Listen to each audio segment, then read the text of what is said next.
So we're going to go back to July 30th, 2001, and I remember it well for a number of reasons. One being that it was either a Monday or Tuesday. I think it was a Monday. And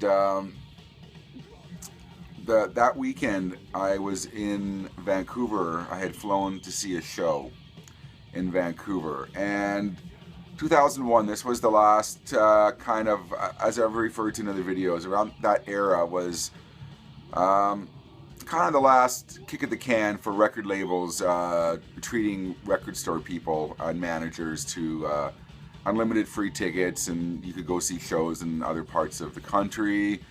And I had flown to Vancouver to see a show. It was a great time. You could just pick up a phone and, hi Warner, hi Sony, can I have tickets for this show? And you just book a cheap flight and you go see whatever band you want.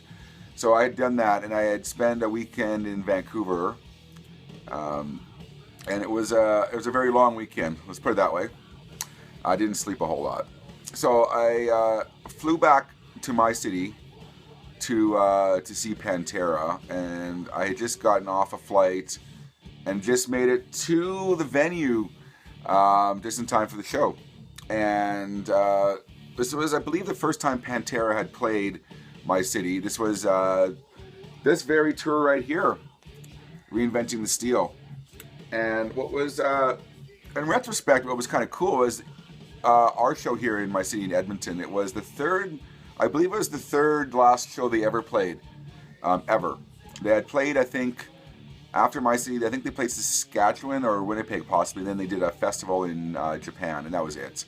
So in retrospect, it was kind of cool. You saw pretty much one of the last Pantera shows ever. So like I said, I'd flown back in from Vancouver, just unreal, kind of jet lagged and tired from not sleeping all weekend. And the show was in kind of a reduced size arena. It's Canada, so we have multiple size arenas, obviously. So we have the main hockey arena where the Edmonton Oilers play, and then on the same grounds is a smaller arena, missing the top tier. So if you're familiar with hockey rinks, there's the hockey rink floor, and then in most hockey rinks there's a first tier, then a second tier. This one is, it was missing the second tier, and that kind of plays into the story later on. But it's a healthy sized venue. I'm going to guess for concerts you might be able to do 7,000 there. So it was a good venue. The sound in that venue wasn't that great, but so I get to the venue, like I said, very groggy, very tired, and if you remember the 90s, like most of us do, there was maybe one or two bands that kind of carried that flag, that metal flag, and was still achieving success. And you know, I think Slayer kind of persevered through the 90s, and Pantera, they were the band in the 90s as far as metal goes. They're the ones that, when metal was kind of dying and kind of falling by the wayside slightly for sales, Pantera was still there, having, you know, chart-topping albums and all that. So the atmosphere was really, it sounds cliche, but it was really kind of electric. And you could feel just a really an air of unease. Yeah, it was that kind of crowd. They were just ready for the show. So I get out of the cab and I get to the venue, and like I said, you just kind of feel it's really amped up and something's going to happen that night. So I met up with the Warner Music rep, and we had known in advance we were going to go backstage and meet Pantera. So I came, you know, with my CDs for them to sign, and I came prepared as much as one could for Pantera. This was, you know, this is kind of before the internet was the information kind of juggernaut it is now, where you knew everything about every musician, every celebrity. So what you knew about Pantera, you knew from their albums, you knew from magazine interviews like Rip or Metal Maniacs or one of those magazines, and you kind of knew from TV interviews. So you knew it wasn't going to be your standard backstage meeting.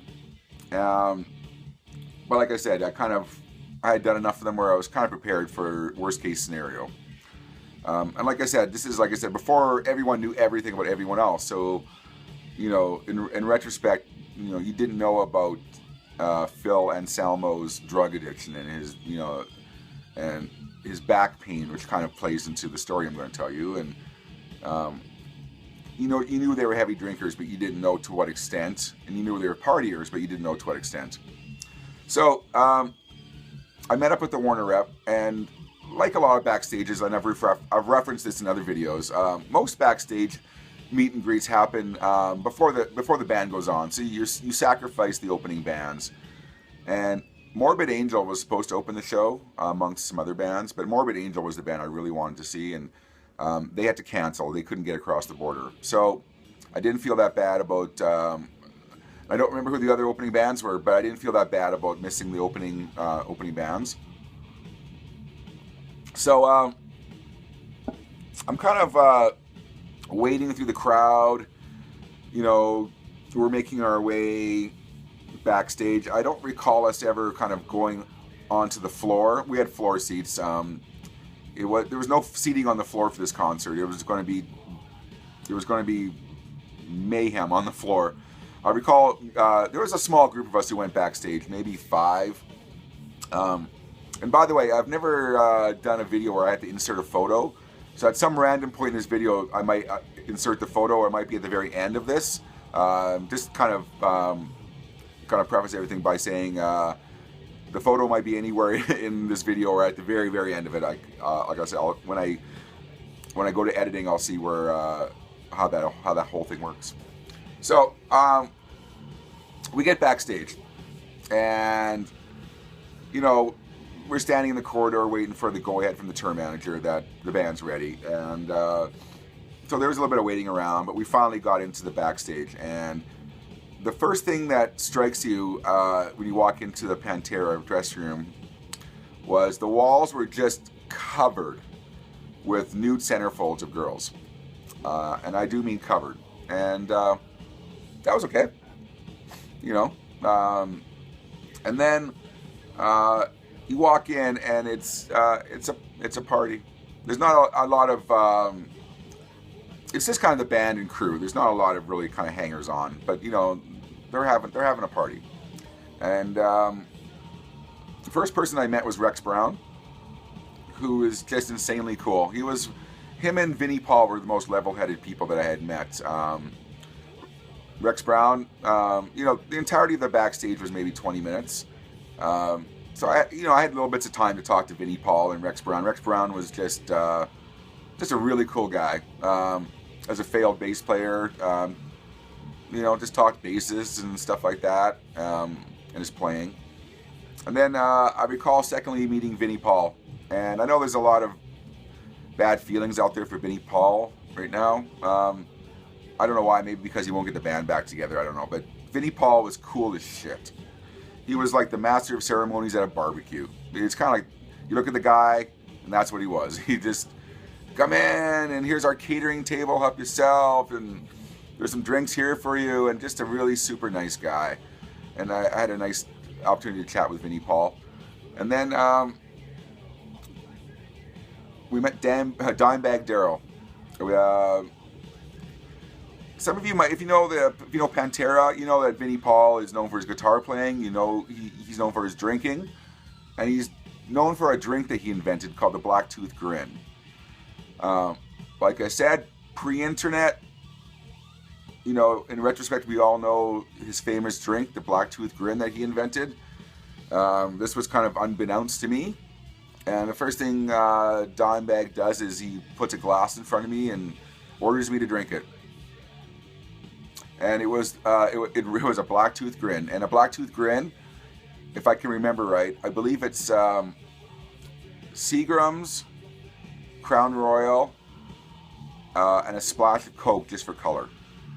So it's a pretty potent drink. And I had already been insanely jet lagged and tired. And if Dimebag throws a drink in your face and asks you to drink it, or tells you to drink it, you drink it. And I remember him telling me to down it. And I did. I'm not a big drinker anyways, so this kind of just added to my problems. of that day or night. Like Vinnie Paul looks like, you know, what you're going to get. Dimebag was, even though he definitely was the leader of the party, doling out drinks, he was, him and Vinnie, just the nicest guys in the world. Just, there was no pretension. There was no separation of band and fan. It was just, you're in the dressing room, you're partying with them. And you could have been his right-hand man guitar tech. You could have been just his lowly manager from a record retail store, and he treated you the same. That's the kind of vibe I got. And that's what he did. He was just very welcoming and had us all in, and just amazing. So it came to Phil. I'm going to try to do a little imitation of how we all saw Phil. Phil Anselmo, lead singer of Pantera. He was sitting on a table, passed out. So if you're passed out sitting up, you got to be really fucked up. So Phil was sitting on a table like this.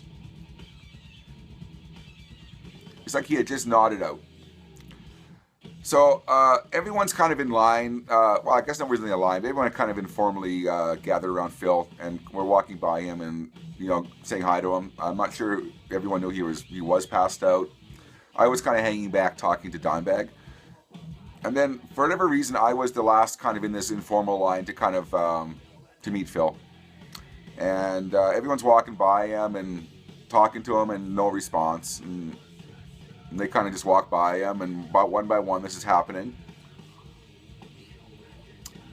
And then, for whatever reason, he, when it got to my turn, he snapped awake. And as some people know now, at that time, Phil was really big into boxing. And he liked to train as a boxer. So he was fit, and he was, despite his drugs and all that, the guy was just, he was solid. He snapped awake. He did one of those two-handed arm shakes where he grabs your hand and then kind of grabs the back of your forearm, or your back of your arm. And he just snapped awake, grabbed my arm, and it felt like he almost ripped my arm off. And he was just, "Hi, how you doing?" And my arm, it was for weeks afterwards that my arm was just aching. It honestly felt like he tore it out of my socket. The guy was like, and I was wearing a Stormtroopers of Death shirt, Speak English or Die. And he just recognized that, and he just started talking about SOD and how he loved that band. And I'm hazy, I just had this drink, and Phil Anselmo almost ripped my arm off. It felt like, anyways. It was just the most, I wish, the person I went with was my assistant manager at the record store. I wish he was here to kind of verify the story, because it's so bizarre and unreal. And he did one of those things where he kept grip of my arm while he's talking about SOD, and it's just, you know, I didn't want to show what a wuss I am in front of him, so I'm just, yeah, my arm is just killing me, and he let go. And it was like at least a couple weeks after, I recall, that my arm was just, so, Phil was really effed up, and he chose me as the person to snap awake to, and yeah, so I'm thinking this guy's got a show coming up right away, and he's pretty messed up. He must have been this way the whole tour anyways, so he was probably pretty used to it.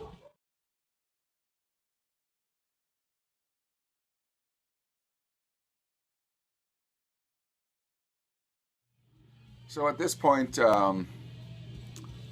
we gathered together for a photo, and we had our photo taken. And I should preface this by the tour manager, who really wasn't a really nice guy, or didn't appear to be a very nice guy.